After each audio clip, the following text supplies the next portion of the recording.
Here's an interesting challenge. Oh, let's hear it. How do we all get the confidence to be obscenely cool?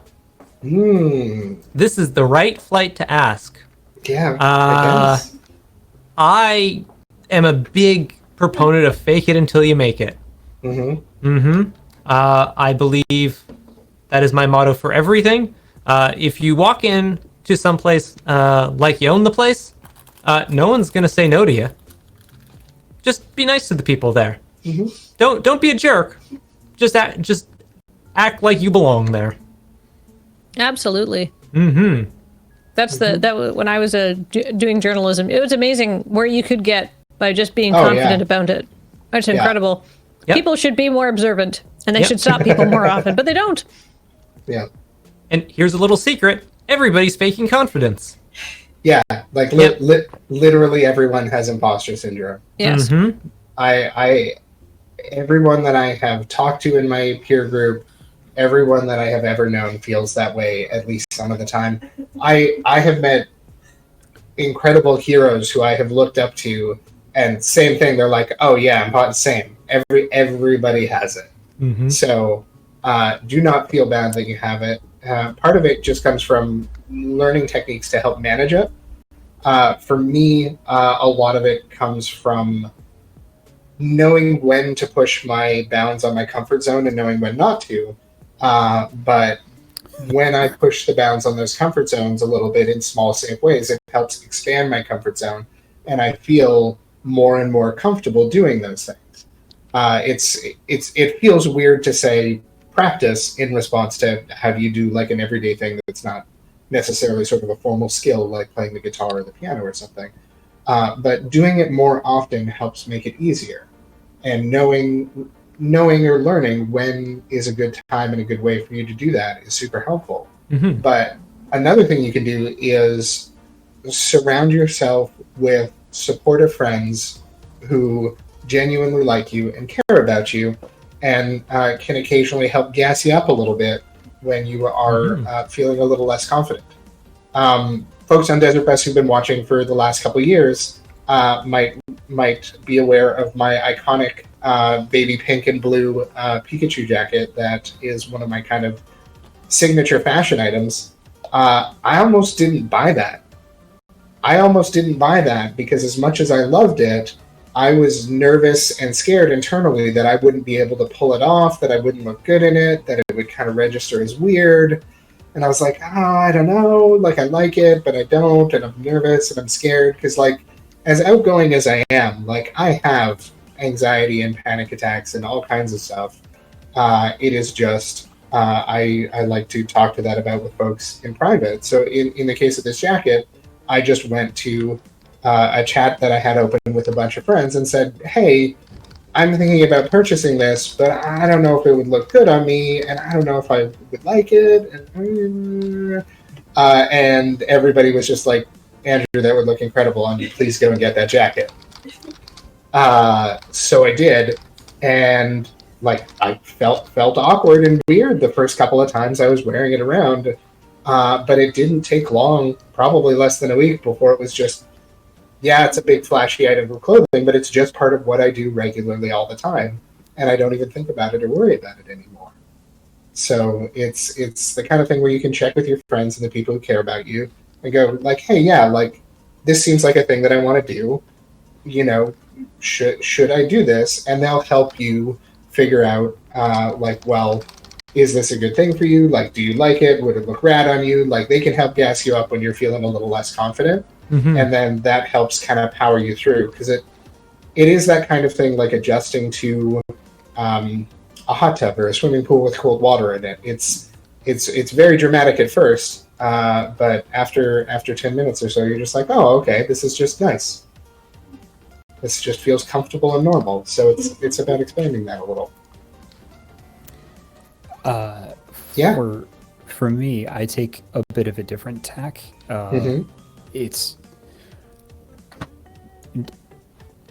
Let me preface this, because this is the internet and sometimes this is what happens. Just because I have a different way doesn't mean that anybody else's way is less valid. It's what works for you. And I have techniques that work for me that are different from the other people who have already spoken. This is not an automatic comparison, so let's not take it there. The fake it till you make it doesn't work for me because as good of an actor as I may appear to be, I don't like to lie. I have to even talk to myself when I am performing to make sure that it doesn't feel like I'm lying. It's the way that I see it is I am telling the truth. I'm not telling my truth. I am telling the truth of the thing that I must say. Oops, excuse me. Sorry, bumped the orb a couple of times. I'm telling the truth of the character. And performance to me is telling the truth of the thing that you're doing. So the way that I attempt to get confident, or the way that I can perform and be in the public space, is to aggressively work on myself and do my very, very best to be okay if somebody else doesn't like that. Because if I like it, if I like what I'm doing, if I like who I am, then ultimately, if I don't know you, if you're not in my monkey sphere, if you enjoy me, that makes me incredibly happy. But I do not live or die on that. I like me, and I like what I'm doing, and I will do my best to let that carry me through. And it is a slow road. It's so slow. I could be bombastic, and I think I have the social knowledge to be able to have more followers on Twitter or get more jobs or get more gigs, but I want to take it one step at a time. And just one of the cool things, Conan O'Brien gave advice to Pete Holmes. Everybody is making as much noise as they possibly can in a giant room. You just have to ring that bell steadily. And eventually somebody's going to hear that bell and ask, what's that? And come on over. That's how I try to do things. Again, doesn't make what anybody else is doing any less valid. Those are good techniques and good ways to do it. Everybody is different. Everybody is nuanced. Everybody is good and evil and everything in between. Yeah. So. It's very true. Yeah. I have a confidence tip or a coolness tip.